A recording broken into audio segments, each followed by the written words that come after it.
अस्सलाम वालेकुम क्लास 9। उम्मीद है आप लोग खैरियत से होंगे। आज का हमारा टॉपिक है वेरिएशन इन एटमॉस्फेरिक प्रेशर। इसके साथ साइड नोट्स में अगर आप देखें, do you know the fan in a vacuum cleaner lowers air pressure in the bucket. The atmospheric air rush into carrying dust and dirt with it through its intake port. The dust and dirt particles are blocked by filter with the air escaped out. इसमें ये question important है because ये boards के बहुत सारे papers में भी आया हुआ होता है, डिफरेंट बोर्ड में भी ये रिपीट होता है, लेकिन प्रैक्टिस बोर्ड के अंदर ये हर बार रिपीट हुआ है। तो इसका आप समझ लें कि क्या होता है, वैक्यूम क्लीनर की वर्किंग क्या है। वैक्यूम क्लीनर का ऊपर अगर आप शेप देखो तो इसकी शेप में आपको नजर आएगा, यहाँ पे ये बकेट है, इसके ऊपर यहाँ से आउटलेट है, बाहर एयर के जाने का जो रास्ता यहाँ से रश करती है, और यहाँ पे लगा हुआ है आपके पास इनटेक पोर्ट है। यहाँ पे ये वो पोर्शन है जो आप किसी भी अपने कालीन के ऊपर या यहाँ से आपने डस्ट उठानी है, वहाँ पे आप इसको बाहर आप अपने हाथ से जो है वहाँ पे घुमा रहे होते हो। ये पाइप लगा हुआ होता है, इस पाइप से एयर पार्टिकल यहाँ पे जाते हैं, और इधर ऊपर एक फैन लगा हुआ है, वो फैन एग्जॉस्ट फैन है। एग्जॉस्ट फैन क्या करता है, एयर को जो इस बकेट के अंदर यहाँ पे मौजूद है उसको बाहर की तरफ मूव करवाता है, मीन बाहर फेंकता है हवा को।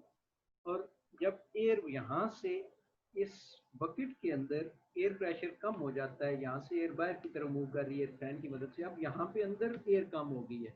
अब ये वाला तो वो रास्ता है जो एयर यहाँ से एयर बाहर की तरफ मूव करवा रहा है, ये फैन इस बकेट से सारी एयर बाहर की तरफ जा रही है। लेकिन अब यहाँ से अगर आप देखो तो ये वाला वो पोर्शन है, यहाँ से बाहर से एयर अंदर रश करेगी, क्योंकि अंदर प्रेशर कम हो गया है, बाहर प्रेशर ज्यादा है। तो अंदर प्रेशर एयर का ज्यादा करने के लिए बाहर से एयर क्या करेगी, प्रेशर के साथ अंदर मूव करेगी। जब वो प्रेशर के साथ मूव करेगी तो उसके साथ जितने भी पार्टिकल्स होंगे, जितने भी उसके साथ डस्ट के पार्टिकल्स होंगे, छोटे छोटे मैस कम मैस वाले पार्टिकल्स होंगे, इनके होंगे, वो क्या करेंगे, वो इस इनलेट के थ्रू, इनटेक के थ्रू इस पाइप से होते हुए यहाँ पे अंदर बकेट में जाएंगे। और ये यहाँ पे फिल्टर लगा हुआ है, वहाँ से एयर इस तरफ से होती हुई बाहर की तरफ जाएगी, और बकेट के अंदर यहाँ पे जो है वो डस्ट पार्टिकल रह जाएंगे। तो बेसिकली क्या होता है, जो वैक्यूम क्लीनर के अंदर एग्जॉस्ट फैन लगा हुआ होता है वो एयर प्रेशर को लोअर करता है, और एयर प्रेशर लो हो जाता है एयर का, और बाहर से जो एटमॉस्फेरिक प्रेशर एयर होती है वो रश करती है इनटू द बकेट, और इस तरह उस बाहर से आने वाली हवा के साथ डस्ट पार्टिकल होते हैं वो बाहर अंदर की तरफ बकेट के अंदर मूव कर जाते हैं। तो अंदर प्रेशर लोअर होता है फैन एग्जॉस्ट फैन की वजह से, और बाहर से एयर रश करती है अंदर की तरफ, एटमॉस्फेरिक प्रेशर अंदर कम होता है, बाहर एटमॉस्फेरिक प्रेशर ज़्यादा होता है, एयर पार्टिकल अंदर की तरफ मूव करते हैं। इसके बाद है variation in atmospheric pressure. Variation means तब्दीली क्या होती है एटमॉस्फेरिक प्रेशर के अंदर, कैसे उसके अंदर तब्दीली होगी, और उसकी वजह से वेदर के ऊपर क्या इफेक्ट होते हैं, ये सारा कुछ हम जो है वो इसके अंदर देखें। Atmospheric pressure decreases as we go up, जैसे जैसे हम ऊपर की तरफ मूव करते हैं तो एटमॉस्फेरिक प्रेशर डिक्रीज होता जाता है। Atmospheric pressure on mountains is lower than at sea level. Sea level के ऊपर या वो सरफेस जो अर्थ के इक्वल होती है पानी की, वहां से पे एटमॉस्फेरिक प्रेशर ज्यादा होता है। एयर की जो पार्टिकल्स होते हैं, जो अर्थ के सराउंडिंग में एयर होती है, एयर पार्टिकल होते हैं, वो ज्यादा होते हैं, उनका प्रेशर ज्यादा होता है। लेकिन जो यूं हम ऊपर मूव करते जाते हैं, जैसे जैसे ऊपर मूव करते जाते हैं तो ऊपर की तरफ वहाँ पे टेम्परेचर ज़्यादा होता जाता है, साथ साथ एयर के पार्टिकल एक्सपेंड करते जाते हैं। उनकी एक्सपेंशन की वजह से क्या होता है कि जो ऊपर तरफ मूव करने से वहाँ पे जो एयर पार्टिकल्स हैं वो आहिस्ता आहिस्ता एक्सपेंड करते जाते हैं, तो एटमॉस्फेरिक प्रेशर क्या होता जाता है, कम होता जाता है। तो ये यहाँ तक आपने इस बात को माइंड में रखना है कि जैसे जैसे ऊपर मूव करेंगे तो एटमॉस्फेरिक प्रेशर कम होता जाएगा, सी लेवल पे एटमॉस्फेरिक प्रेशर ज़्यादा होता है एज कम्पेयर टू माउंटेन्स। अब अगर आप उसकी वेरिएशन कितनी होती है, वो देखें तो at a height of 30 kilometre, 30 kilometre के ऊपर जो एटमॉस्फेरिक प्रेशर होता है become 7 millimetre of the mercury which is approximately 1000 pascal. हमने देखा था पहले जब हमने मेजरमेंट ली कि हमारे पास जो एटमॉस्फेरिक प्रेशर होता है नियर सरफेस ऑफ अर्थ या आप कह सकते हो कि सी लेवल के ऊपर, वो कितना होता है, वो 101,300 न्यूटन पर मीटर स्क्वायर होता है, यानी 101,300 पास्कल होता है। जैसे जैसे हम मूव करते हैं अबव, कितना मूव कर जाते हैं, और उसका सी लेवल के ऊपर जो लेवल होता है मरकरी का वो होता है 76 सेंटीमीटर। और जब हम मूव करते हैं 30 किलोमीटर की हाइट के ऊपर, हमने ज़मीन से ऊपर 30 किलोमीटर ऊपर मूव किया, तो जो मरकरी का लेवल है वो कितना हो जाता है, 7 मिलीमीटर तक पहुंच जाता है। और साथ ही जो प्रेशर है वो approximately at the height of 30 kilometre 1000 pascal रह जाता है। It would become zero at an altitude where there is no air. ये जो प्रेशर है ये जीरो हो जाएगा, एटमॉस्फेरिक प्रेशर जीरो हो जाएगा जब एयर ही नहीं है, मीन्स एयर पार्टिकल खत्म हुए। तो एयर पार्टिकल्स के खत्म होने की वजह से वहाँ पे जब एयर पार्टिकल्स ही नहीं है, एयर ही नहीं है, तो प्रेशर भी खत्म हो जाएगा, एयर पार्टिकल्स का गैसेस का प्रेशर खत्म हो जाएगा। तो इस वजह से हम कहते हैं कि एटमॉस्फेरिक प्रेशर जीरो हो जाएगा। लेकिन ये उस केस में होगा जब हमारे पास एयर बिल्कुल खत्म हो जाएगी, उसके पार्टिकल्स बिल्कुल खत्म हो जाएंगे। Thus we can determine the altitude of place by knowing the atmospheric pressure at the place. हम एटमॉस्फेरिक प्रेशर की मदद से हम एल्टीट्यूड फाइंड करके हम एटमॉस्फेरिक प्रेशर को अंदाज़ा लगा सकते हैं कि एटमॉस्फेरिक प्रेशर कम होगा, ज़्यादा होगा या क्या होगा। क्योंकि हाइट जैसे बढ़ती जाएगी एटमॉस्फेरिक प्रेशर इतना कम होता जाएगा, क्योंकि एयर के पार्टिकल्स एक्सपेंड करते जाएंगे टेम्परेचर की वजह से, कोलिजन की वजह से। तो इसकी वजह से जो एटमॉस्फेरिक प्रेशर है वो आहिस्ता आहिस्ता डिक्रीज होता जाएगा। इसके बाद नेक्स्ट आ जाए, ये वेदर कंडीशन को इंडिकेट करता है कि वेदर के ऊपर कैसे क्या इफेक्ट करता है एटमॉस्फेरिक प्रेशर।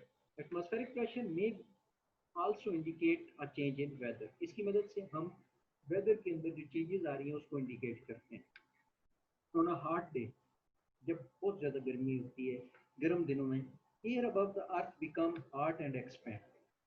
अर्थ के ऊपर जो हवा होती है टेम्परेचर ज़्यादा होने की वजह से, उसको टेम्परेचर ज़्यादा हो जाता है, काइनेटिक एनर्जी पार्टिकल्स की ज़्यादा हो जाती है, उनकी कोलिजन ज़्यादा हो जाती है, तो वो पार्टिकल्स क्या करते हैं, एक्सपेंड कर जाते हैं।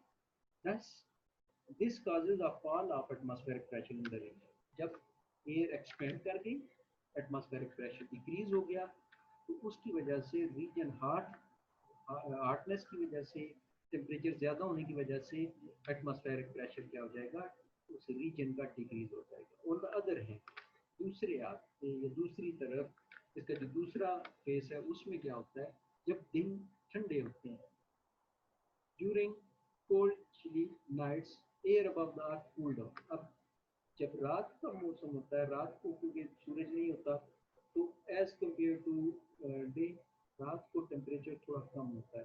तो उसकी वजह से क्या होता है, रात में थोड़ी जो टेम्परेचर कम होने की वजह से एटमॉस्फेरिक प्रेशर क्या हो जाता है, ज़्यादा हो जाता है। क्यों?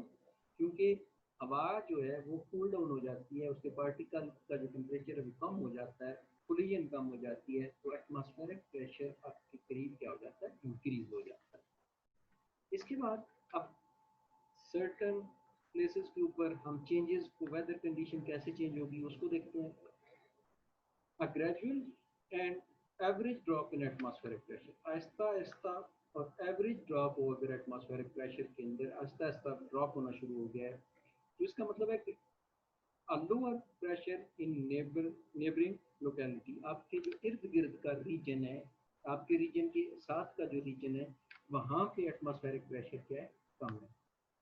Minor but rapid fall in atmospheric pressure, बहुत कम और बहुत जल्दी अगर एटमॉस्फेरिक प्रेशर डिक्रीज करे, फॉल हो, तो इसका मतलब है indicate a windy and shocky condition in the nearby reason.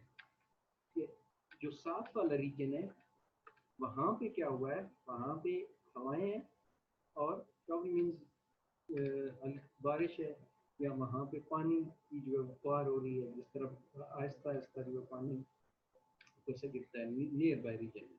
A decrease in atmospheric pressure, अगर एटमॉस्फेरिक प्रेशर डिक्रीज हो रहा है और उसकी वजह से क्या होगा, accompanied by breeze and rain. हमने देखा होगा ये जो अभी मौसम चल रहा है इसमें क्या होता है, हब्स हो जाती है। हब्स का मतलब है कि हवा बिल्कुल ऐसे होता है कि हवा बंद हो जाती है। ये गर्मियों के मौसम में हवा बिल्कुल ऐसा फील होता है कि जैसे हवा नहीं चल रही, हब्स हो रही है। तो उस और गर्मी बहुत ज़्यादा लग रही है, उसमें टेम्परेचर क्या हो जाता है, एटमॉस्फेरिक प्रेशर डिक्रीज हो जाता है। और उसकी वजह से क्या होता है, फिर आपके जो घर में बुजुर्ग होते हैं, बाबा जी होंगे, दादी अम्मा होंगी, वो ये कहते हैं कि उन्हें अब पता नहीं, उन्होंने सुना नहीं है टीवी में कि आज बारिश होगी, वो आपको बता रहे होते हैं कि आज बारिश हो सकती है, आज बारिश हो जाएगी। तो उसकी क्या वजह है, वो एक अंदाज़ा होता है कि जब हवा बिल्कुल बंद हो जाए, एटमॉस्फेरिक प्रेशर बिल्कुल डिक्रीज हो जाए, हब्स हो जाए, तो बारिश के चांसेस होते हैं। Whereas a sudden fall in atmospheric pressure, often followed by a storm, rain, and are going to occur in few hours. अगर often बहुत जल्दी एटमॉस्फेरिक प्रेशर के अंदर डिक्रीज आया है, बहुत जल्दी फॉल किया है, तो इसका मतलब है बहुत तेज हवाएं चलेंगी, जो बहुत जो है वो जोर से हवाएं चलेंगी, और हवा रेन होगी या जोरदार जो है वो बारिश होगी। On the other hand, an increasing atmospheric pressure, अगर एटमॉस्फेरिक प्रेशर इंक्रीज कर रहा है, with a decline later are predict an intense weather condition, weather condition क्या हो जाएंगे, इंटेंस हो जाएंगे। अगर आहिस्ता आहिस्ता इंक्रीज कर रहा है तो इसकी क्या इंडिकेशन है, a long spell of pleasant weather. आहिस्ता आहिस्ता अगर एटमॉस्फेरिक प्रेशर बढ़ता जा रहा है, इसका मतलब है कि एक लंबा अरसा मौसम क्या रहेगा, अच्छा रहेगा, खुशगवार रहेगा। Rapid increase in atmospheric pressure means that it will soon be followed by a decrease in the atmospheric pressure, indicating poor weather ahead. अगर रैपिड आएगा, प्रेशर आएगा, तो इसका मतलब है it will be soon followed by a decrease in the atmospheric pressure, कि बहुत जल्द एटमॉस्फेरिक प्रेशर डिक्रीज हो जाएगा और पुअर कंडीशन क्या हो जाएगी, वेदर कंडीशन पुअर होगी, आगे आने वाला मौसम जो है वो खराब होगा। अब साइड नोट्स पे देखें तो एक बच्चा जो है जूस का जूस लिया हुआ और उसके स्ट्रॉ जो है वो मुंह में डाला हुआ है। नीचे अगर आप पढ़ें statement, when a air is sucked through a straw with its other end dipped in the liquid, the air pressure in the straw decreases. This causes the atmospheric pressure to push the liquid into the straw.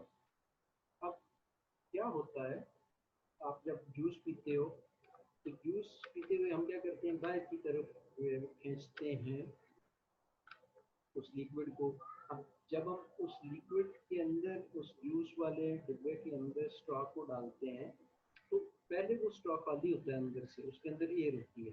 अब जो ही उस पानी के उस liquid के अंदर, उस juice वाले डिब्बे के अंदर गया, लिक्विड के अंदर डिप हो गया, तो हमने क्या किया, बाहर की तरफ एयर को खींचा, अपने मुंह की तरफ, मुंह की मदद से सक किया। तो वो जो एयर बाहर की तरफ हम खींच रहे हैं, अब एयर प्रेशर क्या हो जाता है, डिक्रीज हो जाता है। किसके अंदर, स्टॉक के अंदर। आहिस्ता आहिस्ता हवा बाहर की तरफ आ रही है, जब हवा बाहर की तरफ आ रही है तो हवा क्या करती है, वो जो लिक्विड है, एटमॉस्फेरिक प्रेशर पुश करता है किसको, लिक्विड को स्ट्रॉ की तरफ। तो जो स्ट्रॉ की मदद से हम चीज़ों, लिक्विड पानी पीते हैं या जूस पीते हैं, कोई भी कोल्ड ड्रिंक पीते हैं, तो वो बेसिकली क्या करते हैं, हम पहले स्ट्रॉ के अंदर जो एयर है वो बाहर की तरफ खींचते हैं, एटमॉस्फेरिक प्रेशर डिक्रीज होता है, वो decreasing in atmospheric pressure liquid को स्ट्रॉ के अंदर रश करवाता है, मूव करवाता है।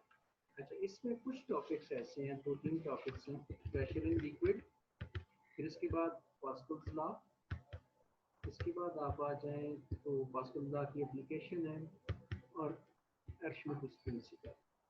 ये जो तीन टॉपिक हैं ये हम अभी फिलहाल, या डेंसिटी ऑफ ऑब्जेक्ट भी हम अभी नहीं करेंगे।